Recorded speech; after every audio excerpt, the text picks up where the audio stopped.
কিয় বাৰু এনেকুৱা হৈ আছে এইটো আমি ক'ব নোৱাৰোঁ বহুত ষ্টুডেণ্ট এনেকুৱা হৈ আছে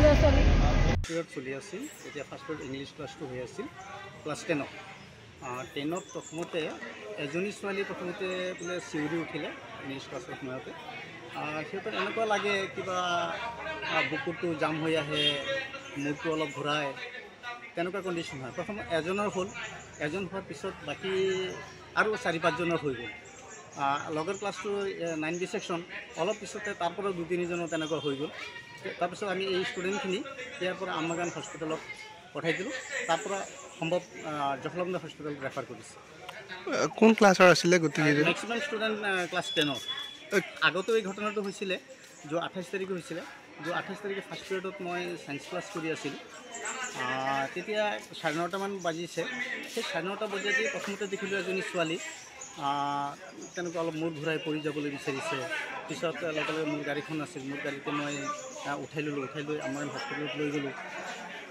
অলপ পিছতে লগে লগে আৰু একজনী ছোৱালী হৈছে 28 তাৰিখে তাৰপিছত মই সেইজনীক দুইজনী মই আমাৰ হস্পিটেলত লৈ গ'লোঁ তাৰপৰা আৰু অলপ পিছত আৰু দুজনী গৈছে গতিকে মোৰ 3জনী ছাত্ৰী দুজনী এম্বুলেঞ্চত গৈছে আৰু এজনী ছাত্ৰী মোৰ গাড়ীত মই একেবাৰে জখলাবন্ধা হস্পিটেলত লৈ গ'লোঁ জখলাবন্ধা হস্পিটেলত অলপ সময় ৰাখি 1-1.5 ঘণ্টা ৰাখিছে অলপ ট্ৰিটমেণ্ট কৰিছে তাৰপৰা আকৌ তেজপুৰ মেডিকেল কলেজত ৰেফাৰ কৰিলে তেতিয়া তেজপুৰ মেডিকেল কলেজত তাত কিন্তু আধা ঘণ্টা 1 ঘণ্টা থকাৰ পিছত গোটেই ষ্টুডেণ্টখিনি ভাল হৈ গ'ল ধুনীয়াকৈ ঘৰত ঘূৰি আহিলে সেইটো 28 তাৰিখৰ ঘটনা আছিল পুনৰ আজি হৈছে আজি কেইজনী হৈছে আজি একজেক্ট মোৰ হিচাপটো নাই মোটামুটি 8-10জনমান হৈছে এতিয়া স্কুল ছুটি দিছে হয় ছুটি দি দিলোঁ লগে লগে এইটো কোনটো স্কুল আছিলে আমবাগান গাৰ্লছ হাই স্কুল আপুনি স্কুলৰ মই হেডমাষ্টাৰ আছিলোঁ কি সন্দেহ হয় এইটোতো মইতো কেইবাদিনো ধৰি কাউন্সিলিং কৰি আছোঁ গাৰ্জেনখিনি মাতি আছোঁ ক্লাছ ৱাইজ 6, 7, 8, 9, 10 এনেকুৱা আজি ক্লাছ 10ৰ গাৰ্জেনৰ মিটিং আছিল আৰু লগে লগে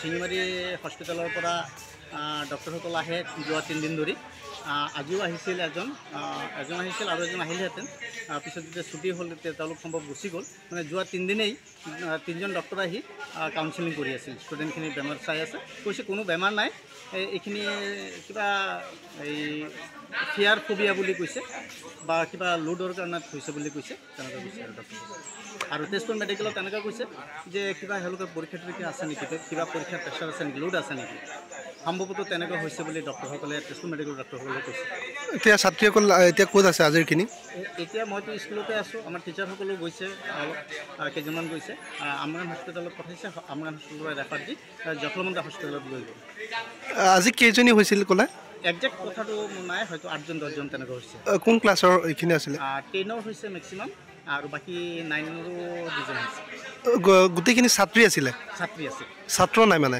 ছাত্ৰ আছে আমাৰ স্কুলত কিন্তু ছাত্ৰৰ একদিনো হোৱা নাই 10তো ছাত্ৰ আছে 10ত 15-20জন ল'ৰা আছে গতিকে ল'ৰাবিলাকৰ নহয় অনলি ছোৱালীৰহে হয়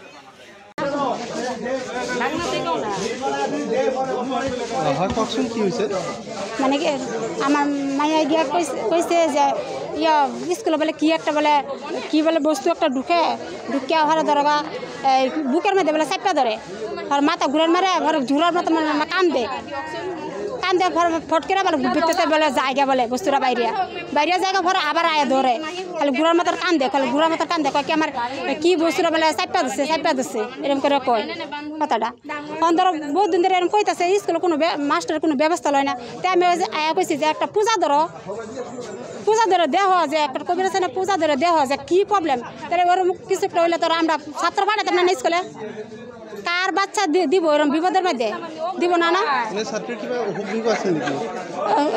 একো নাই নাই আমার ছোৱালীৰ লগজনী একো প্ৰব্লেম নাই হেৰো ধৰিছে 10ত এইটো কোনটো বিদ্যালয় আছিলে বিদ্যালয়খনৰ নাম কি আছিল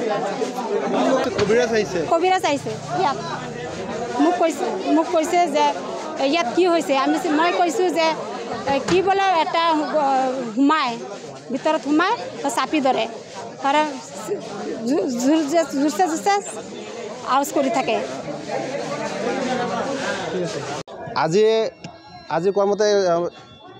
আজি কোৱাৰ মতে হ'ল যে ৰুমিকা এই ঘৰৰ পৰা ভালেই আহিছে আজি 28 তাৰিখৰ পৰা ৰুমিকা ঘৰত ভালেই আছিলে, টেনশ্যন নাই, ভালেই চলি আছে। আজি স্কুলত পঠাৰ লগে লগে ক্লাছ কৰাৰ সময় ভিতৰতে ৰুমিকা আকৌ আগত ধৰাই হ'ল।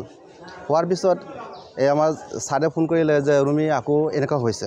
তে আমি আকৌ দৌৰি আহিলোঁ। অহাৰ পিছত ৰুমিকা তাক জখলাবন্ধা এই আমাৰ পৰা জখলাবন্ধা পঠালে। আৰু আমাৰ ছাৰে কৈ আছে যে এই তাৰমানে গেছৰ প্ৰব্লেম, কিন্তু গেছৰ প্ৰব্লেম কেনেকৈ হ'ব? আমি ছোৱালীক ভালকৈ আদৰ্শতে যি গেছৰ প্ৰব্লেম আমি খুৱাই আছোঁ। তাৰপিছত সেইটো কোৱাৰ পিছত এই ছাৰে ছাৰক মই ফোন কৰি কৈছিলোঁ যে ছাৰ আপুনি ৰুমটো সলাই দিয়ক। ছাৰে ৰুমটো মই সলাই দিয়া নাই। ছাৰে কৈছে ৰুমৰ একোৱেই নাই। এতিয়া কি কৰা যায়? ছাৰে নসলায়। তাৰপিছত ছাৰ কিবা যদি ঘৰত কিবা প্ৰব্লেম থাকিলে আপুনি কাম কৰক ছাৰ, কিবা এটা বেষ্ট আনি পেলাই বা ক'ভিডৰ চাৰ্ট আনি পেলাই আপুনি চোৱা চিতি কৰি পেলাই আপুনি স্কুলত চাই চিতা কৰক। ছাৰে ডাইৰেক্ট ক'লে যে আমি সেইটো নাম আনি পেলাই মই কি কৰিম? আপোনাক কি সন্দেহ কৰে? মোৰ সন্দেহতে ছোৱালীকেইটাই কৈ আছে যে চুলিকেইটা লম্বা, আহি পেলাই দুই হাততে বুকুত হেঁচিব আহে আৰু ডিঙি চেপিব আহে, তেতিয়া হয়তো ভয় খাই চিঞৰি বাখৰ লাগি যায়। কোন ক্লাছত আছিলে? 10ত আছিলে। আজি কেইজনী হৈছে এনেকুৱা? আজি আমি কোৱাৰ মতে আমি 3জনেই পাইছোঁ, কিন্তু ছাৰৰ কোৱাৰ মতে 10জন হৈছে, 10-12জন হ'ব। এতিয়া গোটেইখিনি ক'ত আছে? এতিয়া আমবাগানীৰ পৰা পেৰেছকেইটা কিয় জখলাবন্ধা লৈ গ'ল নেকি? মই নাজানো, কিন্তু মোৰ যিটো ভতিজাটো আছে ভাগিনটো আছিলে ভাগিনী আছিলে এতিয়া আমি জখলাবন্ধা পঠাই দিছোঁ। ইয়াক দিয়া পেলাই ছোৱালীসকলে এইটো হয় ল'ৰাসকল খালী ছোৱালী হয়, ল'ৰাকেইটা নহয়। এইটো কোনটো বিদ্যালয় আছিলে? এইটো হে কোনটো বিদ্যালয়ৰ নাম কি আছিলে? গাৰ্লছ স্কুল, আমবাগান হাই স্কুল গাৰ্লছ স্কুল বুলি কয় এইটো। মোৰ ভতিজা। আপুনি গাৰ্জেন আছিলে? গাৰ্জেন আমাৰ ভতিজা হয়।